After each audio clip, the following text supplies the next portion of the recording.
Because এই সংবিধানের জন্য জনগণ নয়, জনগণের জন্য সংবিধান। সংবিধানে কোনো গণভোট নাই, এই জন্যই গণভোট বৈধ নয়। আশ্চর্য ব্যাপার, সংবিধান যদি বলেন তাহলে সংবিধানে কি কোনো ইন্টারিম গভর্নমেন্ট ছিল? সংবিধানে কি কোনো গণ অভ্যুত্থান বা গণবিপ্লব ছিল? সংবিধানে কি কোনো 2026 সালের 12 ফেব্রুয়ারি ইলেকশন হওয়ার কথা ছিল? কিছুই তো ছিল না। আশ্চর্য। বিচার মানে তালগাছটা আমার, তালগাছ আমার হইলে বিচার ঠিক আছে, তালগাছ আমার না হইলে বিচার আমি মানি না। সরকারের অবস্থান আজকে স্পষ্ট। আমরা বরাবরই বলি যে একই হান্ডিতে বাসনে আপনি যখন গোশত পাকালেন তখন সেখানে তো ঝুলও থাকে, এখন পাকানোর পরে বলতেছেন গোশত হালাল কিন্তু ঝুল হারাম।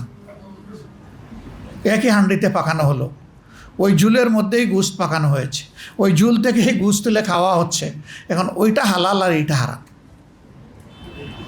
ওইটা যদি অবৈধ হয় সব কিছু অবৈধ,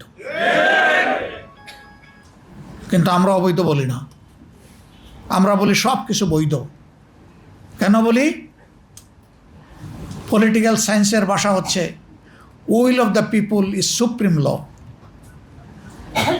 জনগণের অভিপ্রায় সংবিধানের ঊর্ধ্বে, বিকজ এই সংবিধানের জন্য জনগণ নয়, জনগণের জন্য সংবিধান। তখন জনগণের অভিপ্রায় ছিল, এই ইন্টারিম গভর্নমেন্টকে সাপোর্ট দিয়েছে, ওদের ভালো মন্দ বিশ্লেষণে আমি যাচ্ছি না। ভালো কিছু করলে এর ক্রেডিট তাদের, মন্দ কিছু করলে এর দায়ও তাদের।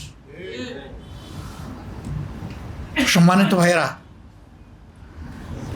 এইভাবে জনগণ চেয়েছে এই ভোট, গণভোট দুইটাই চেয়েছে জনগণ। একটা রায় আপনি মানেন, আর একটা রায় মানেন না। এখন যখন সংসদে কায়দা করে একেবারেই শেষ মুহূর্তে সংসদ অধিবেশন ডাকা হলো, আমরা সময়ই পেলাম না। তারপরে আমরা একটা নোটিশ মুভ করলাম যে কেন সংস্কার পরিষদ গঠন করা হচ্ছে না, কেন এই পরিষদের বৈঠক আহ্বান করা হচ্ছে না। আলাপ হলো, আলোচনা হলো, শেষ পর্যন্ত আলাপ আলোচনার পরে স্পিকার মহোদয় কোনো রুলিং না দিয়ে, সিদ্ধান্ত না দিয়ে টকড আউট করে দিলেন যে আলোচনা হলো, আউট হয়ে গেল, ফলাফল শূন্য। আমরা সেদিন প্রতিবাদে এই যে জনগণের রায়কে অপমান করা হলো, অগ্রাহ্য করা হলো, আমরা সংসদ থেকে বের হয়ে চলে এসেছিলাম। আমরা ওয়াক আউট করেছি। আমরা বলেছি সংসদে আমরা ন্যায় বিচার পাই নাই, এখন যেই জনগণ রায় দিয়েছিল আমরা তাদের কাছে এই বিচার নিয়ে চলে যাচ্ছি। আমরা চাইনি ময়দানের আন্দোলন আমরা করব, আমরা চেয়েছিলাম দেশটা সুষ্ঠুভাবে চলুক, শান্তিপূর্ণভাবে চলুক, সরকারি দল বিরোধী দল ন্যায্য কাজে পরস্পরের সহযোগী হোক, অন্যায় কাজে বিরোধী দল প্রতিবাদী হোক। আমরা সেটাই চেয়েছি, সেটাই করার চেষ্টা করছি।